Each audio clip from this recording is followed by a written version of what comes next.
Mexico ਦੀ ਸਭ ਤੋਂ ਸੁਰੱਖਿਅਤ ਜੇਲ੍ਹ ਵਿੱਚ ਘੁੰਮਦਾ ਇਹ ਆਦਮੀ ਕੋਈ ਆਮ ਆਦਮੀ ਨਹੀਂ, ਬਲਕਿ ਦੁਨੀਆ ਦਾ ਸਭ ਤੋਂ ਵੱਡਾ ਅਤੇ ਖਤਰਨਾਕ ਡਰੱਗ ਡੀਲਰ ਏਲ ਚਾਪੋ ਹੈ। ਇਸ ਦੀ ਸੈੱਲ ਵਿੱਚ ਖਾਸ ਸੀਸੀਟੀਵੀ ਕੈਮਰੇ ਲਗਾਏ ਗਏ ਹਨ, ਜਿਨ੍ਹਾਂ ਦੀ ਮਦਦ ਨਾਲ 24 ਘੰਟੇ ਇਸ ਉੱਤੇ ਨਜ਼ਰ ਰੱਖੀ ਜਾਂਦੀ ਹੈ। ਇਸ ਦੀ ਸੈੱਲ ਵਿੱਚ ਨਾ ਕੋਈ ਰੋਸ਼ਨਦਾਨ ਹੈ ਅਤੇ ਨਾ ਹੀ ਕੋਈ ਖਿੜਕੀ, ਸਿਰਫ ਇੱਕ ਕੋਨੇ ਵਿੱਚ ਇੱਕ ਸ਼ਾਵਰ ਏਰੀਆ ਬਣਿਆ ਹੋਇਆ ਹੈ। ਮਜ਼ੇ ਦੀ ਗੱਲ ਇਹ ਹੈ ਕਿ ਇੰਨੀ ਸੁਰੱਖਿਆ ਅਤੇ ਨਜ਼ਰ ਰੱਖਣ ਦੇ ਬਾਵਜੂਦ ਵੀ ਏਲ ਚਾਪੋ ਸ਼ਾਵਰ ਏਰੀਆ ਵੱਲ ਜਾਂਦਾ ਹੈ ਤੇ ਫਿਰ ਦੁਬਾਰਾ ਸੁਰੱਖਿਆ ਸਟਾਫ ਨੂੰ ਨਜ਼ਰ ਨਹੀਂ ਆਉਂਦਾ।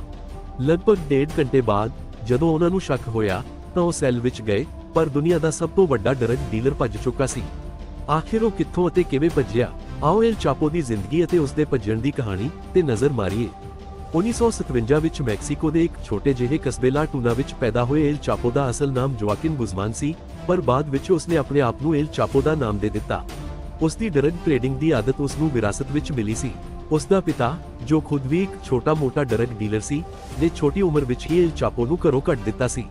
ਏਲ ਚਾਪੋ ਕੋਲ ਗੁਜ਼ਾਰਾ ਕਰਨ ਲਈ ਕੋਈ ਰੋਜ਼ਗਾਰ ਨਹੀਂ ਸੀ ਅਤੇ ਢੂੰਡਣ ਤੇ ਵੀ ਜਦੋਂ ਉਸ ਨੂੰ ਕੁਝ ਨਹੀਂ ਮਿਲਿਆ ਤਾਂ ਉਸਨੇ ਵੀ ਡਰੱਗਸ ਵੇਚਣਾ ਸ਼ੁਰੂ ਕਰ ਦਿੱਤਾ। ਸਿਰਫ 15 ਸਾਲ ਦੀ ਉਮਰ ਵਿੱਚ ਹੀ ਉਸਨੇ ਖੁਦ ਡਰੱਗਸ ਉਗਾਉਣੇ ਸ਼ੁਰੂ ਕਰ ਦਿੱਤੇ। ਉਹ ਆਪਣੇ ਲਈ ਕੋਈ ਸੁਨਸਾਨ ਏਰੀਆ ਚੁਣਦਾ ਅਤੇ ਉੱਥੇ ਮਾਰੀਜੁਆਨਾ ਉਗਾਉਂਦਾ। ਆਹਿਸਤਾ ਉਸ ਦੀ ਡਰੱਗ ਟ੍ਰੇਡਿੰਗ ਇੰਨੀ ਵੱਧ ਗਈ ਕਿ ਮੈਕਸੀਕੋ ਦੇ ਵੱਡੇ ਡਰੱਗ ਡੀਲਰ ਉਸ ਨੂੰ ਆਪਣੇ ਗੈਂਗ ਵਿੱਚ ਲੈਣਾ ਚਾਹੁੰਦੇ ਸਨ।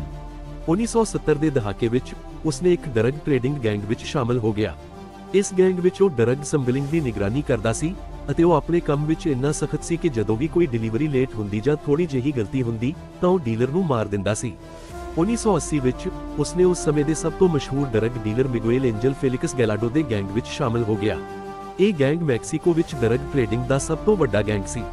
ਏਲ ਚਾਪੋ ਨੂੰ ਇਸ ਗੈਂਗ ਵਿੱਚ ਵੀ ਲੌਜਿਸਟਿਕਸ ਅਤੇ ਡਰੱਗ ਸ਼ਿਪਮੈਂਟ ਦੀ ਜ਼ਿੰਮੇਵਾਰੀ ਦਿੱਤੀ ਗਈ। ਉਸ ਦਾ ਕੰਮ ਕੋਲੰਬੀਆ ਤੋਂ ਮੈਕਸੀਕੋ ਆਉਣ ਵਾਲੀਆਂ ਡਰੱਗਸ ਤੇ ਨਜ਼ਰ ਰੱਖਣਾ ਸੀ। ਪਰ 1999 ਵਿੱਚ ਗੈਂਗ ਦਾ ਲੀਡਰ ਫੇਲਿਕਸ ਗੈਲਾਡੋ ਏਜੰਸੀਆਂ ਦੇ ਹੱਥੋਂ ਪਕੜਿਆ ਗਿਆ ਅਤੇ ਗੈਂਗ ਟੁੱਟ ਗਿਆ। ਮੌਕੇ ਦਾ ਫਾਇਦਾ ਉਠਾਉਂਦੇ ਹੋਏ ਏਲ ਚਾਪੋ ਨੇ ਆਪਣਾ ਖੁਦ ਦਾ ਗੈਂਗ ਬਣਾਇਆ, ਜਿਸ ਨੂੰ ਉਸਨੇ ਸਿਨਾਲੋਆ ਕਾਰਟੇਲ ਦਾ ਨਾਮ ਦਿੱਤਾ। ਅਮਰੀਕਾ ਵਿੱਚ ਦੋ ਰਸਤਿਆਂ ਤੋਂ ਡਰੱਗਸ ਪਹੁੰਚਾਈਆਂ ਜਾਂਦੀਆਂ ਸਨ। ਜ਼ਿਆਦਾਤਰ ਡਰੱਗਸ ਕੈਰੀਬੀਅਨ ਦੇ ਰਸਤੇ ਆਉਂਦੀਆਂ ਸਨ ਅਤੇ ਦੂਜਾ ਰਸਤਾ ਮੈਕਸੀਕਨ ਬਾਰਡਰ ਦਾ ਸੀ। ਅਮਰੀਕੀ ਏਜੰਸੀਆਂ ਨੇ ਆਪਣਾ ਸਾਰਾ ਫੋਕਸ ਕੈਰੀਬੀਅਨ ਵੱਲ ਰੱਖਿਆ ਹੋਇਆ ਸੀ ਅਤੇ ਬਹੁਤ ਸਾਰੇ ਡਰੱਗ ਡੀਲਰ ਅਤੇ ਗੈਂਗਸ ਪਕੜੇ ਜਾ ਚੁੱਕੇ ਸਨ। ਏਲ ਚਾਪੋ ਨੇ ਇਸ ਦਾ ਫਾਇਦਾ ਉਠਾਇਆ ਅਤੇ ਵੱਖ-ਵੱਖ ਚੈਨਲਾਂ ਦੀ ਵਰਤੋਂ ਕਰਕੇ ਯੂਐਸਏ ਵਿੱਚ ਡਰੱਗਸ ਪਹੁੰਚਾਉਣ ਲੱਗਾ। ਉਹ ਬਹੁਤ ਸਾਰੀਆਂ ਡਰੱਗਸ ਉਗਾਉਂਦਾ ਸੀ, ਜਿਨ੍ਹਾਂ ਵਿੱਚ ਮੈਥ, ਹੈਰੋਇਨ, ਕੋਕੇਨ ਅਤੇ ਮਾਰੀਜੁਆਨਾ ਸ਼ਾਮਲ ਸਨ। ਇਹਨਾਂ ਡਰੱਗਸ ਨੇ ਉਸ ਨੂੰ ਜ਼ਿਆਦਾ ਮੁਨਾਫਾ ਦਿੱਤਾ, ਇਸ ਲਈ ਉਹ ਇਹਨਾਂ ਡਰੱਗਸ ਤੇ ਜ਼ਿਆਦਾ ਧਿਆਨ ਦਿੰਦਾ ਸੀ। ਪਰ ਡਰੱਗਸ ਨੂੰ ਯੂਐਸਏ ਵਿੱਚ ਪਹੁੰਚਾਉਣਾ ਇੰਨਾ ਆਸਾਨ ਨਹੀਂ ਸੀ ਅਤੇ ਇਸ ਲਈ ਉਹ ਬਹੁਤ ਹੀ ਚਾਲਾਕੀ ਨਾਲ ਕੰਮ ਕਰਦਾ ਸੀ। ਸ਼ੁਰੂ ਵਿੱਚ ਉਹ ਉਹਨਾਂ ਡਰੱਗਸ ਨੂੰ ਸੰਭਲ ਕਰਦਾ ਸੀ ਜਿਨ੍ਹਾਂ ਦੀ ਜ਼ਿਆਦਾ ਗੰਧ ਨਹੀਂ ਹੁੰਦੀ ਸੀ, ਜਿਵੇਂ ਕਿ ਕੋਕੇਨ। ਉਹ ਇਸ ਨੂੰ ਫਾਇਰ ਐਕਸਟਿੰਗੁਇਸ਼ਰਸ, ਚਿੱਲੀ ਪੇਪਰ ਦੇ ਡੱਬਿਆਂ ਜਾਂ ਕਾਰ ਦੀਆਂ ਰਿਮਾਂ ਵਿੱਚ ਛੁਪਾ ਕੇ ਸੰਭਲ ਕਰਦਾ ਸੀ, ਜਿਸ ਨੂੰ ਡਰੱਗ ਸੁੰਘਣ ਵਾਲੇ ਕੁੱਤੇ ਵੀ ਡਿਟੈਕਟ ਨਹੀਂ ਕਰ ਪਾਉਂਦੇ ਸਨ। ਪਰ ਮੁਸ਼ਕਲ ਇਹ ਸੀ ਕਿ ਕੋਕੇਨ ਤੋਂ ਇਲਾਵਾ ਦੂਜੀਆਂ ਡਰੱਗਸ ਇਸ ਤਰੀਕੇ ਨਾਲ ਸੰਭਲ ਨਹੀਂ ਹੋ ਸਕਦੀਆਂ ਸਨ। ਇਸ ਲਈ ਉਸਨੇ ਇੱਕ ਅਜਿਹਾ ਤਰੀਕਾ ਅਪਣਾਇਆ ਜੋ ਉਸ ਦੀ ਪਹਿਚਾਣ ਬਣ ਗਿਆ ਅਤੇ ਉਹ ਤਰੀਕਾ ਸੀ ਟਨਲਾਂ, ਯਾਨੀ ਸੁਰੰਗਾਂ।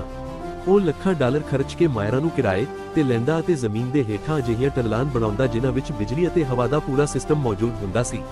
ਇਹਨਾਂ ਟਨਲਾਂ ਦੇ ਜ਼ਰੀਏ ਉਹ ਯੂਐਸਏ ਵਿੱਚ ਡਰੱਗਸ ਸੰਭਲ ਕਰਨ ਲੱਗਾ। 1990 ਵਿੱਚ ਫੈਡਰਲ ਬਿਊਰੋ ਆਫ ਇਨਵੈਸਟੀਗੇਸ਼ਨ ਦੇ ਅਧਿਕਾਰੀ ਹੈਰਾਨ ਰਹਿ ਗਏ ਜਦੋਂ ਉਹਨਾਂ ਨੂੰ ਏਲ ਚਾਪੋ ਦੀ ਪਹਿਲੀ ਟਨਲ ਮਿਲੀ। ਉਹ ਟਨਲ 300 ਫੁੱਟ ਲੰਬੀ ਸੀ ਅਤੇ ਇਸ ਵਿੱਚ ਬਿਜਲੀ ਦਾ ਪੂਰਾ ਬੰਦੋਬਸਤ ਮੌਜੂਦ ਸੀ। ਟਨਲ ਇੱਕ ਘਰ ਦੇ ਅੰਦਰ ਨਿਕਲਦੀ ਸੀ ਜੋ ਏਲ ਚਾਪੋ ਦਾ ਸੇਫ ਹਾਊਸ ਹੁੰਦਾ ਸੀ ਅਤੇ ਐਮਰਜੈਂਸੀ ਦੀ ਸੂਰਤ ਵਿੱਚ ਉਹ ਇਸ ਟਨਲ ਦੇ ਜ਼ਰੀਏ ਭੱਜ ਵੀ ਸਕਦਾ ਸੀ।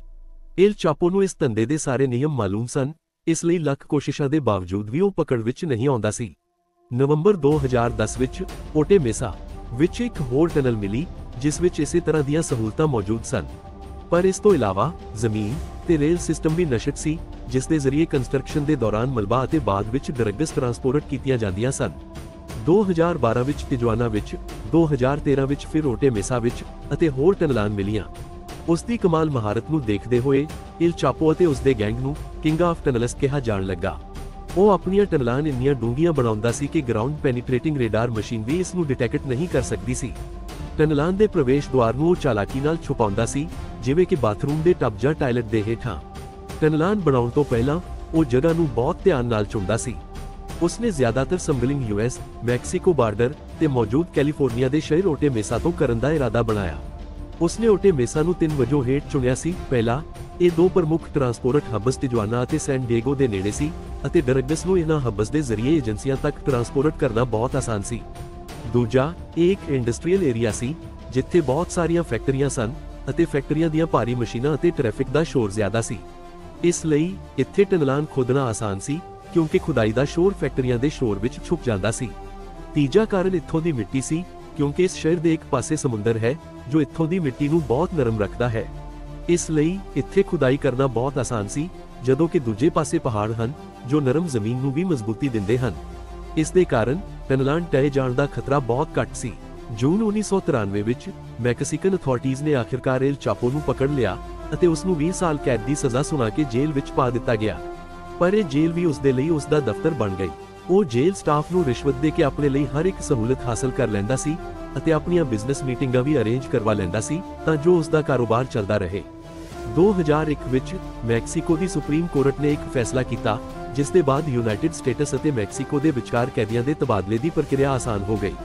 ਏਲ ਚਾਪੋ ਜਾਣਦਾ ਸੀ ਕਿ ਯੂਐਸਏ ਵਿੱਚ ਡਰੱਗ ਸਮਗਲਿੰਗ ਦੇ ਕਾਰਨ ਯੂਐਸਏ ਦੀ ਸਰਕਾਰ ਹਰ ਹਾਲਤ ਵਿੱਚ ਉਸ ਨੂੰ ਆਪਣੇ ਕਬਜ਼ੇ ਵਿੱਚ ਲੈ ਕੇ ਕੈਦ ਕਰੇਗੀ ਅਤੇ ਫਿਰ ਉੱਥੋਂ ਨਿਕਲਣਾ ਆਸਾਨ ਨਹੀਂ ਹੋਵੇਗਾ।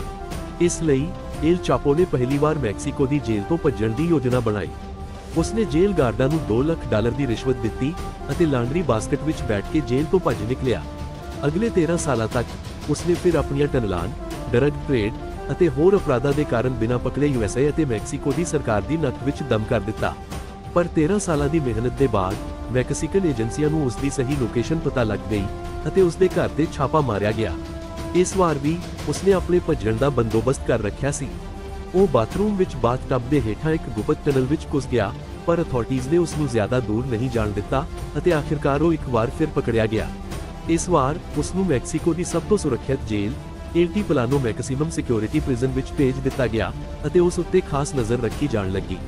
ਪਰ ਸਿਰਫ ਇੱਕ ਸਾਲ ਬਾਅਦ 11 ਜੁਲਾਈ 2015 ਨੂੰ ਜਦੋਂ ਉਹ ਆਪਣੀ ਸੈੱਲ ਵਿੱਚ ਟਹਿਲ ਰਿਹਾ ਸੀ ਤਾਂ ਰਾਤ ਨੂੰ 8 ਵਜੇ ਉਸ ਨੂੰ ਆਖਰੀ ਵਾਰ ਸ਼ਾਵਰ ਏਰੀਆ ਦੇ ਨੇੜੇ ਦੇਖਿਆ ਗਿਆ। ਉਸ ਦੀ ਸੈੱਲ ਵਿੱਚ ਸਿਰਫ ਸ਼ਾਵਰ ਏਰੀਆ ਹੀ ਸੀ ਜੋ ਕੈਮਰੇ ਦੀ ਨਜ਼ਰ ਤੋਂ ਓਹਲੇ ਸੀ। ਲਗਭਗ 1.5 ਘੰਟੇ ਬਾਅਦ ਜਦੋਂ ਉਹ ਕੈਮਰੇ ਤੇ ਨਜ਼ਰ ਨਹੀਂ ਆਇਆ ਤਾਂ ਸੈੱਲ ਦੀ ਜਾਂਚ ਕਰਨ ਲਈ ਲੌਕਅਪ ਖੋਲ੍ਹਿਆ ਗਿਆ। ਜਦੋਂ ਤੱਕ ਗਾਰਡ ਅੰਦਰ ਗਏ ਤਦ ਤੱਕ ਏਲ ਚਾਪੋ ਜਾ ਚੁੱਕਾ ਸੀ।